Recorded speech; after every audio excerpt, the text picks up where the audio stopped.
il n'existe aucun secteur d'activité où la vente n'intervient pas. Aucun. Et dès qu'on a compris qu'il n'existe aucun secteur d'activité où la vente n'intervient pas, on change la perception qu'on a vis-à-vis de la vente. On change la vision qu'on a de la vente et parce qu'on comprend que, en réalité, la vente, c'est la vie. On ne peut pas vivre si on ne vend pas. Alors, je vais commencer avec un exemple qui est très récent. Alors, ici, vous avez des images d'une proforma. Dans les supports que vous allez avoir, vous aurez tous ces documents.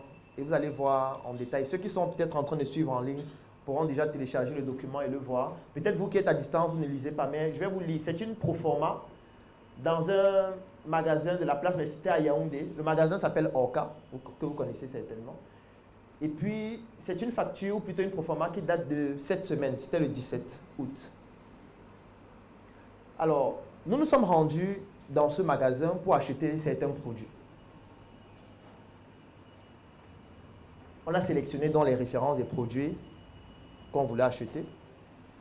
Et puis à la fin, ils nous ont donc fait une proforma de tous les produits qu'on voulait acheter d'un montant de 15 285 400 francs. Ils nous ont généré la proforma donc sous forme d'un document. Ça, c'est le document en question. Et la suite, c'est qu'il faut passer à la caisse. Ça veut dire que quand vous partez dans un magasin, on vous fait la proforma par rapport à un produit, ou par rapport à des produits, ou par rapport à des références de produits. Ça vous permet d'avoir une idée du prix, afin peut-être d'aller vous préparer. Mais on ne vous attend pas. Ça veut dire que tant que vous ne payez pas, rien n'est garanti. Vous pouvez venir 3 jours après et on vous dit que le produit que vous avez sélectionné, le stock est fini parce que quelqu'un a payé. C'est celui qui paye qui compte, ce n'est pas celui qui demande le prix. Celui qui demande le prix, on le met dans un fichier à part. Celui qui paye est dans un autre fichier à part. Et on ne traite pas les deux de la même façon. Parce que je vois déjà des gens ici qui sont champions pour demander les prix. C'est des gens qui passent de magasin en magasin. C'est combien? 700. Oh, vraiment. Moi, j'ai acheté ça 600 la fois dernière. C'est cher. Hein? Il va revenir la semaine prochaine. Et les vendeurs sont tellement emmerdés avec ça que il y a des gens qui passent leur journée juste à donner les prix de leurs produits. Sur Internet, c'est grave. Sur Internet, vous mettez un produit. Vous mettez le prix. Vous mettez le lieu. Vous mettez les numéros de téléphone. Vous mettez votre nom. Vous mettez un lien pour vous joindre. Quelqu'un dit que c'est situé où? Ça coûte combien? Et ils sont au moins 500 qui posent la même question. Donc parfois tu te demandes, est-ce que c'est moi le problème? Ou il faut écrire en une autre langue? Il faut tout négocier. Mais le danger, c'est de venir dire que les gens ne réfléchissent pas. Les gens ne lisent pas. Parce que je comprends, je vois souvent sur certaines pages. Les gens écrivent des posts pour dire vraiment, les Camerounais c'est du n'importe quoi. Les gens ne lisent pas. On écrit le lieu, on met le numéro, les gens ne font que demander c'est situé où. Sauf que si tu ne vends pas, c'est toi qui perds. Eux, ils s'en foutent de toi. Le client a toujours raison. C'est toi qui pleures. Lui, il ne sait pas ce qui se passe dans ton entreprise. Il ne connaît pas les engagements que tu as signés. Il ne connaît pas le nombre d'employés que tu as, les salaires que tu dois payer, le loyer. Lui, ça ne l'intéresse pas. Donc, si toi, tu pars contre lui en le critiquant, en l'insultant, lui, il s'en fout. Lui, ça le concerne en quoi tes dettes? Ça ne le concerne pas. Donc, tu dois seulement répondre. S'il demande le lieu, tu donnes encore le lieu autant de fois que nécessaire. Tu vas faire comment? Même s'il n'achète pas, tu maximises au moins tes chances. Mais je sais qu'il y a certains qui disent que non, c'est trop pénible. Ils n'ont qu'à lire la publication. Ok. Alors, ce qui se passe dans ce genre de cas de figure, parce que j'ai déjà étudié ça plusieurs fois, c'est le fait qu'il y a beaucoup de personnes qui ne savent pas que dans les grands magasins, on discute les prix. Est-ce qu'il y a des gens qui ont l'honnêteté de lever la main et de dire que oui, je ne savais pas? Il faut être honnête. C'est aussi ça un bon vendeur. L'honnêteté, de dire que je ne connais pas. Il y a des questions que vous allez me poser, je vais vous dire que je ne connais pas.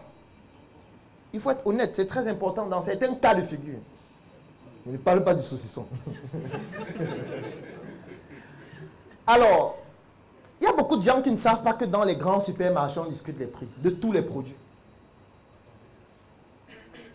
Ça veut dire que vous pouvez entrer dans un supermarché, vous voyez un produit, on a mis 15 000, vous discutez le produit, jusqu'à on réduit le prix. Même si on a mis, bien sûr, encore même plus, lorsqu'on met prix promotionnel. Sauf que, on ne discute pas les prix avec n'importe qui. On ne discute pas les prix avec le caissier. Lui ne peut pas réduire le prix. Et même s'il réduit, il ne peut pas réduire beaucoup. Donc ce n'est pas lui la cible. Ce n'est pas comme au marché, où quelqu'un a son établissement, il est assis sur le tabouret. Il vend le ciment. Et quand tu viens, tu dis que je veux 200 sacs de ciment. Il dit que le sac c'est 5 000. Tu dis, ah, dis donc, c'est trop cher, je prends quand même 200. Non, laisse-moi ça à 4 800. C'est lui le responsable. Il peut réduire le prix directement. Dans un grand magasin, le caissier, c'est un salarié. Lui, son travail, c'est juste de prendre votre proforma, de voir les références que vous avez choisies, de vous dire combien ça coûte, de prendre l'argent, d'encaisser, d'entrer dans le logiciel, et c'est terminé. Ce n'est pas lui qui peut changer le prix. Mais il y a des gens qui sont dans le magasin, dont leur rôle est de changer le prix. Mais ils ne sont pas accessibles. Vous n'allez pas les voir dans le magasin. Ou vous pouvez les voir, mais vous ne savez pas que c'est eux. Ce qui fait que si vous ne connaissez pas, vous allez acheter à ce prix. Et c'est aussi ça la vente. La vente, ce n'est pas seulement de vendre. La vente, c'est aussi négocier. Est-ce que vous savez qu'il y a des restaurants où il y a des menus qui ne sont pas sur la carte? Il y a des restaurants luxueux où vous arrivez au restaurant, on vous donne la carte. Mais il y a des menus qui sont disponibles mais qui ne sont pas écrits sur la carte. Ce qui fait que quand vous arrivez, vous dites je veux tel menu. On sait directement quel type de client vous êtes. Parce que ce n'est pas n'importe quel type de client qui sait qu'il y a ce menu. Parce que ce n'est pas écrit sur la carte.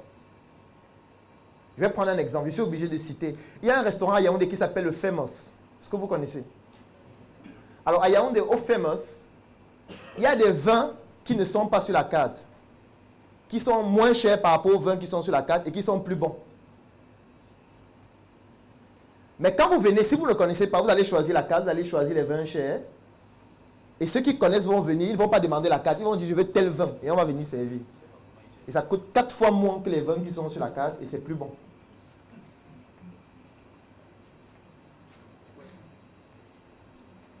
Qu'est-ce qui fait la différence dans ce genre de cas de figure?